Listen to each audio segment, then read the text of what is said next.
எல்லாருக்கும் வணக்கம். நம்ம இன்னைக்கு என்ன பார்க்க போறோம் அப்படின்னா செவ்வாழைப்பழத்தோட நன்மைகளை பத்தி தாங்க பார்க்க போறோம்.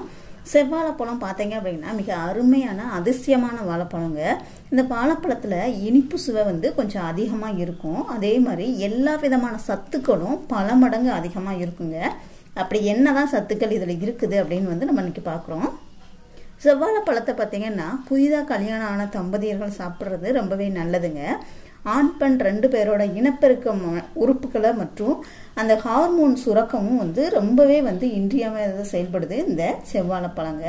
அவங்க உறுப்பு எப்போதுமே தெம்பா இருக்கவும் சரி, உயிரணுக்கள் நல்ல விதமா இருக்கவும் இந்த செவ்வாழைப்பழம் ஒரு தூண்டுகோலா இருக்குதுங்க. ஆனா வெகு விரைவில் இந்த செவ்வாழைப்பழம் எடுத்துக்கிறதுனால வெகு விரைவில் கர்ப்பமாக முடியுங்க. புதிதாக கல்யாணம் ஆனவங்க ஆனவங்களும் கர்ப்பமா இருக்கிறதுக்கு முயற்சிக்கிறவங்களும் செவ்வாழைப்பழம் சாப்பிட்றது ரொம்பவே நல்லது, நல்ல ரிசல்ட் கொடுக்குங்க. அப்புறம் நரம்பு தளர்ச்சி உள்ள ஆண்கள் இந்த செவ்வாழைப்பழம் எடுத்துக்கிடலாங்க. நிறைய பேருக்கு இப்பெல்லாம் அதிக வேலைப்பளு, ஓய்வே இல்லாம இருக்கிறது, நரம்பு தளர்ச்சியினால பாதிக்கப்படுறாங்க. அப்படி நரம்பு தளர்ச்சி இருக்கிறவங்க, அதாவது நரம்பு தளர்ந்து போய் எப்போதுமே சோர்ந்து இருக்கிறவங்க இந்த செவ்வாழைப்பழத்தை சாப்பிட்றது ரொம்பவே நல்லதுங்க. அதே மாதிரி மனசு ரொம்ப கவலையா இருக்கிறது, தூக்கம் இல்லாம இருக்கிறது, கோவப்படுறது, இந்த மாதிரி பல பிரச்சனைகள் இருக்கிறவங்க நரம்பு தளர்ச்சியால பாதிக்கப்படுறாங்கங்க.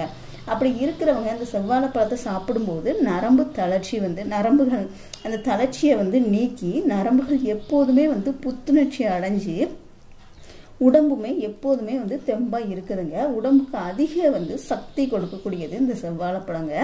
அதனால தொடர்ந்து செவ்வாழைப்பழம் சாப்பிட்டு வந்தீங்க அப்படின்னா நரம்பு தளர்ச்சியிலிருந்து நீங்க விடுபடலாங்க. முகத்தில் இருக்கக்கூடிய முக்கியமான உறுப்பு அப்படின்னா கண்கள்ங்க. இந்த கண்கள் ஆரோக்கியமா இருக்கிறது ரொம்பவே முக்கியமானதுங்க. கண் பார்வை குறைய குறைய நம்ம வாழ்க்கையில ஒரு பிடிப்பே இல்லாம போயிடும். அதாவது பிடிப்புமே கம்மியாகிட்டே போகுங்க.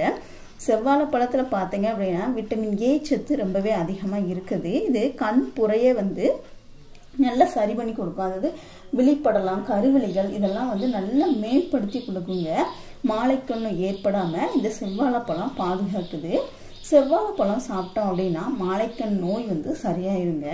அதே மாதிரி கர்ப்பிணி பெண்கள் செவ்வாழைப்பழம் சாப்பிட்றது ரொம்பவே நல்லது. கருவுற்ற அந்த ஆரம்ப காலகட்டத்துல தலை சுற்றல், வாந்தி, உடல் மற்றும் மனசு ரொம்பவே சோர்வாவே இருக்கும்.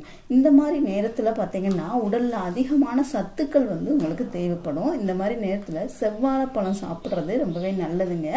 இதுல தேவையான அனைத்து சத்துக்களும் உங்களுக்கு கர்ப்பிணி பெண்களுக்கு கிடைக்குங்க. அதனால கர்ப்பிணி பெண்கள் டெய்லியும் ஒரு செவ்வாழைப்பழம் சாப்பிட்டாங்க அப்படின்னா அவங்களுக்கு தேவையான பொட்டாசியம் சத்து நேரடியாவே கிடைக்குங்க.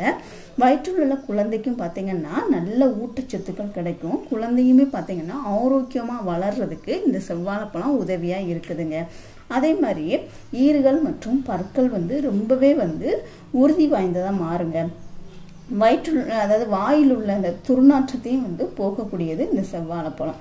பல் கூச்சம், பல் ஈறுகள்ல ரத்தம் அடையுது, இந்த சொத்த பற்கள், இந்த மாதிரி பற்கள் சம்பந்தமான அனைத்து பிரச்சனைகளுக்கும் நல்ல ஒரு தீர்வு தரக்கூடியது இந்த செவ்வாழைப்பழங்க.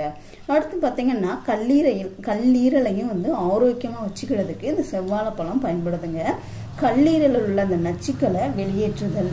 சில பேருக்கு பார்த்தீங்கன்னா கல்லீரல் அந்த நச்சுக்கள் அதிகமாக சேர்றதுனால கல்லீரல் வீக்கம் ஏற்படும். இந்த செவ்வாழைப்பழம் சாப்பிட்டீங்க அப்படின்னா கல்லீரல் உள்ள அந்த நச்சுக்கள் வெளியேறி கல்லீரல் ஆரோக்கியமா செயல்பட உதவியா இருக்குங்க. நீங்க டெய்லியும் காலையில மதியானம் செவ்வாழைப்பழம் சாப்பிட்டீங்க அப்படின்னா கல்லீரல் உள்ள அந்த நச்சு கிருமிகள் வெளியேறிடுங்க. டெய்லியும் காலையில செவ்வாழைப்பழம் சாப்பிட்டோம் அப்படின்னா அந்த நாள் முழுவதும் உற்சாகமாகவும் சுறுசுறுப்பாகவும் இருக்குங்க. அதே மாதிரி மூளையும் எப்போதுமே சுறுசுறுப்பா இருக்கும். செவ்வாழைப்பழத்தில் உள்ள சத்துக்கள் பார்த்தீங்க அப்படின்னா உடம்புல உள்ள ரத்தத்தை அதிகரிக்குங்க. ரத்த உற்பத்தி அதிகரிக்கிறதுக்கு தேவையான இரும்பு சத்து மற்றும் பொட்டாசியம் சத்து, விட்டமின் சி, இந்த மாதிரி நிறைய சத்துக்களை உள்ளடக்கியதான் இந்த செவ்வாழைப்பழங்க. இதுல இந்த செவ்வாழைப்பழம் சாப்பிட்டீங்க அப்படின்னா உங்களுக்கு இயற்கையாகவே ஹீமோகுளோபின் அளவு அதிகரிக்க உதவி செய்யுது. அதே மாதிரி சருமத்தையும் அழகாக வச்சுக்கிறதுக்கு இந்த செவ்வாழைப்பழம் முக்கிய பங்கு வகிக்குங்க. டெய்லியும் வந்து செவ்வாழைப்பழம் சாப்பிடும்போது இளமையாகவே இருக்க முடியும். ரத்தம் வந்து நல்லா இருக்கும்போது சருமம் வந்து பளபளப்பாக இருக்கும். ஸோ ரத்தத்தை வந்து நல்லா வச்சுக்கிறதுக்கு இந்த செவ்வாழைப்பழம் உங்களுக்கு உதவியாக இருக்குதுங்க. உடல் எடை அதிகரிக்குமே இந்த செவ்வாழைப்பழத்தை சாப்பிட்றது ரொம்பவே நல்லதுங்க. ட்ரை பண்ணி பாருங்கள். செவ்வாழைப்பழத்தில் அதிகமான சத்துக்கள், நம்ம உடம்புக்கு தேவையான அனைத்து விதமான சத்துக்களும் இருக்குது. ஸோ ட்ரை பண்ணி பாருங்கள். வீடியோ பிடிச்சிருந்துச்சுன்னா லைக் பண்ணுங்கள், ஷேர் பண்ணுங்கள், கமெண்ட் பண்ணுங்கள். மறக்காம நம்ம சேனலை நீங்கள் இது வரைக்கும் சப்ஸ்கிரைப் பண்ணலை அப்படின்னா கண்டிப்பாக சப்ஸ்கிரைப் பண்ணிக்கோங்க. கூடவே வந்து பெல் சிம்பலை கிளிக் பண்ணிக்கோங்க. தேங்க்யூ.